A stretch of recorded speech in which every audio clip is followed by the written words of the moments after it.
AITA for leaving my sister's wedding early after her maid of honor humiliated me in her speech. I 27F was a bridesmaid at my older sister's wedding last week. The wedding was beautiful, and everything seemed perfect until the reception. During the reception, the maid of honor, who has been my sister's best friend since childhood, gave her speech.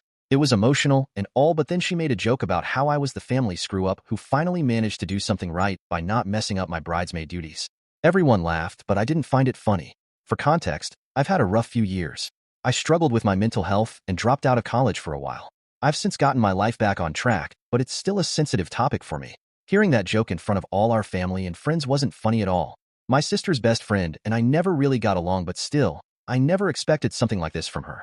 Especially if the day wasn't about me at all, then why bring me up in the speech? I tried to stay composed, but I felt the tears coming, so I quietly left the reception and went outside to collect myself. My sister followed me out and asked what was wrong. When I told her, she said it was just a joke and she meant nothing bad. I tried to go back inside, but I just couldn't, and I ended up leaving the wedding early. My parents understood why I was upset, but my sister was angry with me.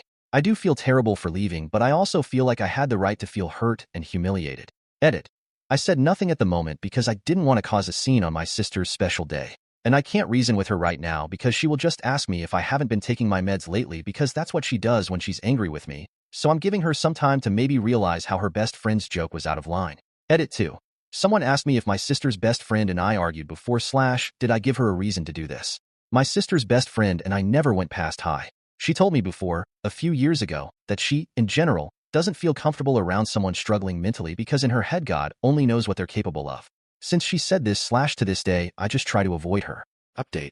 Thanks to everyone who took the time to comment on my post and gave their opinion / advice without being too harsh. I apologize if my update is messy or confusing.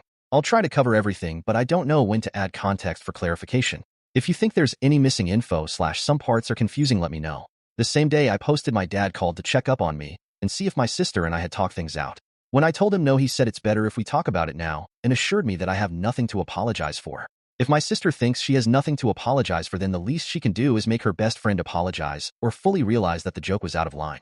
By the way, my brother and I met 4 days ago, and he told me that Bill, my sister's husband, didn't like the way the MOH called me a screw-up in front of everyone, and some of those who laughed voiced later that they did so out of nervousness. On Monday, my sister called me to talk.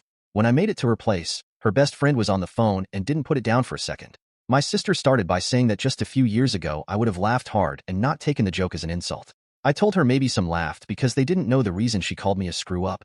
For context, when I was 16, something happened, and that's why I struggled mentally really badly between 16 to 18. When I was 17, I was diagnosed with PTSD and later with depression and anxiety. Since then, I don't like it when someone touches my head, especially my hair and the back of my head / neck. My sister knows everything. During our conversation, my sister did most of the talking. At some point, I felt like my sister had called me just to blame me again without trying to understand my perspective. When I tried to talk, she put her hand on the back of my neck and pulled me toward her with each sentence as if to say, "Do you understand?" Or, "Okay." I hated it and felt irritated. I honestly kept thinking, if I pushed her away, would I be in the wrong? Would they just call me mental and tell my family I got physical? I tried to leave, but she insisted that no one was leaving until we sorted this out. She told her best friend to just apologize. She refused and reminded my sister that I was the reason her husband got angry at her on their wedding day because I couldn't take a joke, and when I tried to explain why, edit, I told her if she had focused her speech on the bride / groom, then maybe he wouldn't have had a reason to be angry. She refused to listen and brushed my words off. She said, "Yeah, whatever. Sorry." I was glad it was finally over, and as I was about to leave, I heard her say, "Can't take a joke that everyone knows is true." Both of them laughed, but my sister stopped mid-laugh and apologized. I didn't say anything and left. I think I've had enough. I mean, I know I've had a few rough years. I dropped out of college for a while, fine, but I've since gotten my life back on track. My parents helped me through it all and never made me feel like a burden. At first, I was on some strong meds that made me feel tired / sleepy most of the time. After a while, I started to feel a little better with therapy and my family's support. During that period, it was me, my parents, and my brother. My sister was 3 hours away from a job and used to visit sometimes and would often bring her best friend along with her. Looking back, I don't want to say she hates me, but I know she felt ashamed to have a family member struggling with mental health issues. I don't know how to explain this. I've made up my mind and decided to go to NC for now. If my parents and my brother, who were there when I was going through it all, never made me feel that they were ashamed of me, then why would she? I'm still on some meds but feel much better than before. I have a stable job, my place, and friends who love me for who I am. I can say I'm proud of myself a little. I love my family to death and tried to maintain a relationship with my sister all these years, but I'm trying to improve myself and not constantly be reminded of what I was a few years ago.